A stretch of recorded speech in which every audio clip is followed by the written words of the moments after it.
Down in history as the greatest speaker of all time. Her tenure has been iconic, legendary, historic, and transformational.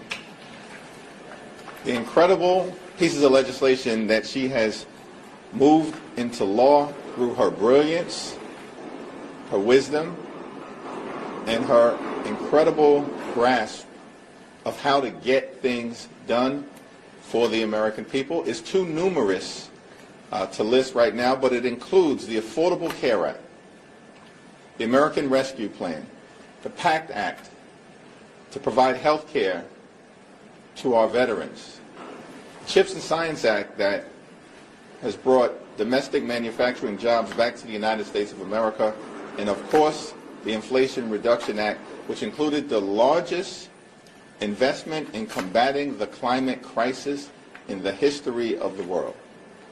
As a result of Nancy Pelosi's historic tenure, the nation is better off today than the one she found upon her arrival in 1987. It's been an honor and a privilege to be able to serve with her, work with her, be mentored by her, learn from her, and get things done for the American people alongside her historic tenure as Speaker. This is day 37 of the Trump Republican shutdown. And the position of House Democrats remains the same.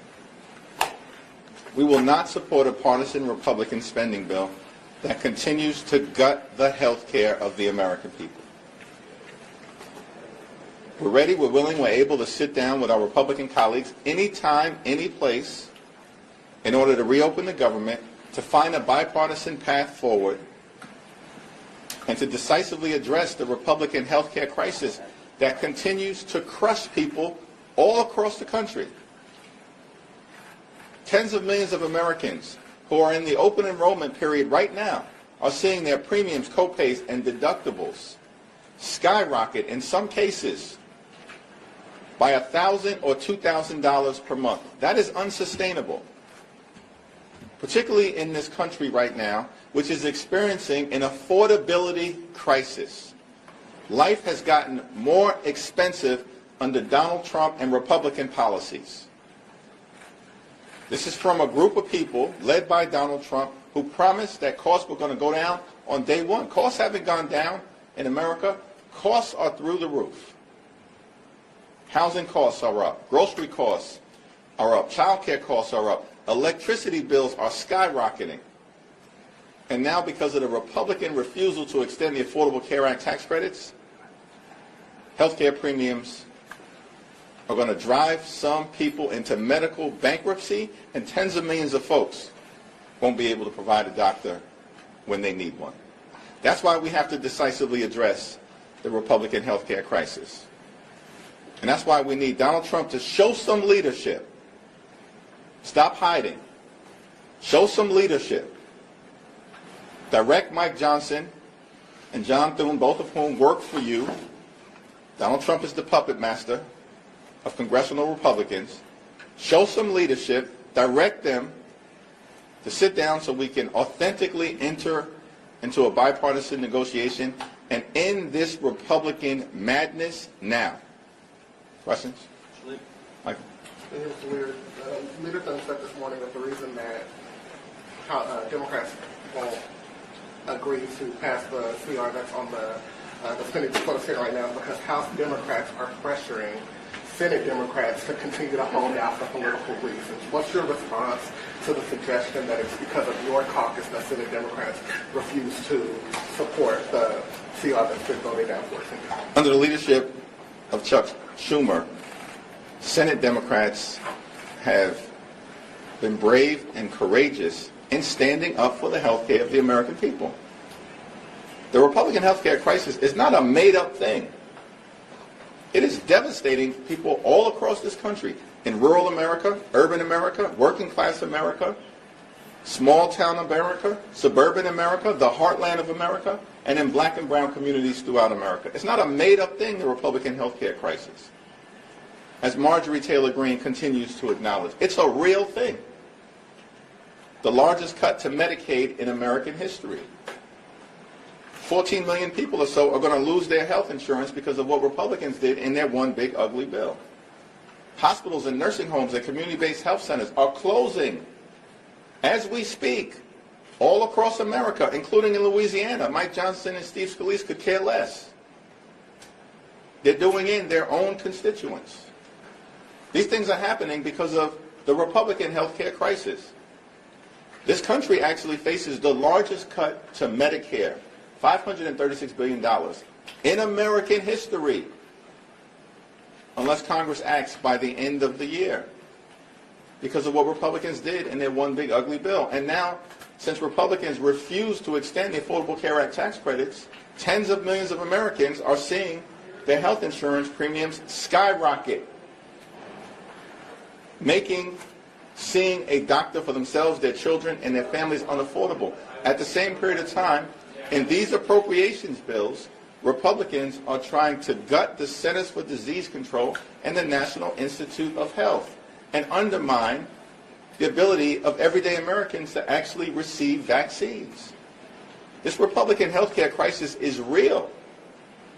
That's why House Democrats are standing up for the American people. It's not a partisan thing. It's a patriotic thing. That's why Senate Democrats are standing up for the American people. Not a partisan thing, a patriotic thing. We have to decisively address the Republican health care crisis. And John Thune is divorced from reality. I mean, it's a clown show over in the Senate. 14, 15 times you bring the same partisan Republican spending bill to the Senate floor, expecting a different result. That's the classic definition of legislative insanity. Doing the same thing over and over and over again, has no ability to actually negotiate in good faith. And this has gone on week after week after week. Mr. Leader, thank you. Good morning. I understand the Democrats' concerns about health care and the arguments that you've made about that. But do you think at some point with the crisis in the aviation industry, cutting off these flights, people concerned about air safety, air traffic controllers not getting paid, do you think that the air question will pivot some of your members and say, we have to open up the government because we're worried about people flying? We want to immediately reopen the government. We want to find a bipartisan path forward to enacting a spending agreement that actually meets the needs of the American people and actually drives down the high cost of living. What about what happened on Tuesday? Do Republicans not understand? They got wiped out all across America because they've made this country too expensive, and they failed to do anything about the affordability crisis. And as Democrats, our position is simple, and we're doing this for everybody. Whether you're a Democrat, a Republican, an independent, we're doing this for everybody. We have to lower the high cost of living in the United States of America. And we have an opportunity to try to do it with respect to health care. But the Republicans refuse to extend the Affordable Care Act tax credits. On the aviation safety issue, we need a full and complete briefing so we can understand from the administration what the current status is, what the impact of administration layoffs have been prior to the Trump Republican shutdown, because the administration has been going after the FAA since the beginning of their time in office, since January 20th.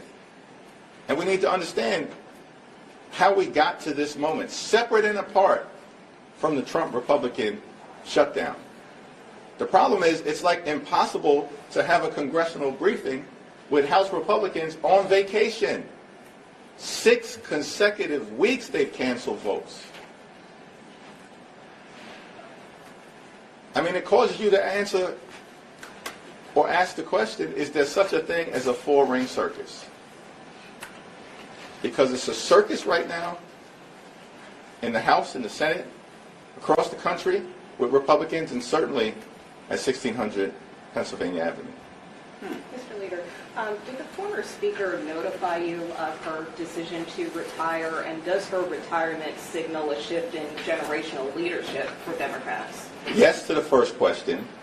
to the second question, we are all proud to stand on the shoulders of Nancy D'Alessandro Pelosi. It's been a great honor for me to be able to serve with legendary members of Congress from the very beginning of my time in office. And that, of course, includes, right at the top of the list, Nancy D'Alessandro Pelosi, or John Lewis, or Charlie Rangel, Elijah Cummings, Eddie Bernice Johnson, John Dingell. We can go through the list. These are legendary members of Congress. And, of course, right at the top of that list is Speaker Emerita Nancy Pelosi. Speaker Johnson says he won't even guarantee a vote on the ACA issue. Can you react to that? Well, Mike Johnson has claimed over the last several weeks that Republicans are the party of health care. That's a joke. Why does this guy keep lying to the American people? Week after week after week, it's a new story. Because for several weeks, we were told that Republicans had a health care plan, and that Republicans had planned all along to address the Affordable Care Act issue, and the fact that these tax credits for working class Americans, middle class Americans, and everyday Americans are about to expire. And Republicans can't be bothered. This from a group of people who somehow found $40 billion to bail out their right-wing dictator friend in Argentina. $40 billion to put Argentina first. Not America first. Republicans have put Argentina first. And they can't find a dime to extend the Affordable Care Act tax credits. This is part of the reason why Republicans were rejected all across the country. Pummeled, shellacked, beaten down electorally all throughout America because they have failed to address the affordability crisis. And instead, everything that these Republicans do, including their one big ugly bill, is about providing massive tax breaks to their billionaire donors and subsidize the lifestyles of the rich and shameless. Thank you, Leader Jeffries. With Speaker Emerita Pelosi not seeking re-election, this coincides with Mayor-elect Mamdani in New York City. So as he is on the shoulders of Speaker Emerita Pelosi and looking ahead, how will you work with him to make New York City better? Well, as I've indicated, it's incumbent upon all of us, everybody in New York City, to make sure that the mayor-elect is successful. People who supported him and people who did not support him. There's a time for politics and there's a time to govern. And when the mayor-elect is inaugurated on January 1st, it's a time to govern. Just going off of that question then, how would you advise the mayor-elect to approach the president in how Trump has been threatening to withhold federal funds from New York? I guess how would you advise him to go about handling? Yeah, those private conversations will remain private, but we are not going to let any toxic president, attack the people of the city of New York. Thank you, Mr. Leader. So you're saying that you want a bipartisan deal and that you have to address health care. I just want to clarify with you then. What you want is an ACA subsidy extension to be either in a CR or a legislation that you know will get a vote and will pass? We're not going to negotiate the specifics in public, but as we've repeatedly said, we have to decisively address the Republican health care crisis, and that begins with dealing with the Affordable Care Act tax credits. To build off of that, would you see, because it seems conversations are continuing over on the Senate side, at least amongst the rank and files, about would you see a standalone ACA vote as a cave? And what is your advice to those rank and files for sure? What we have repeatedly said as House Democrats is that we will consider anything in good faith that is sent over to us from the Senate in a bipartisan way. But it has to have a path toward decisively addressing the Republican health care crisis, beginning with an extension of the Affordable Care Act tax credits. Thanks. All right, lastly, let me just say, Trump has stunningly made the point that the economy in this country is going well. It ain't going well. Everyday Americans know that they are working hard, they are playing by the rules, and they cannot get ahead. They can barely get by.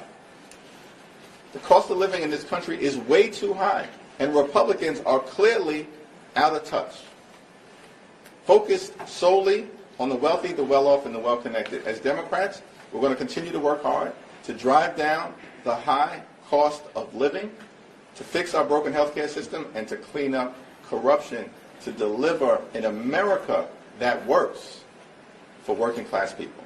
Thank you, everyone. Thank you.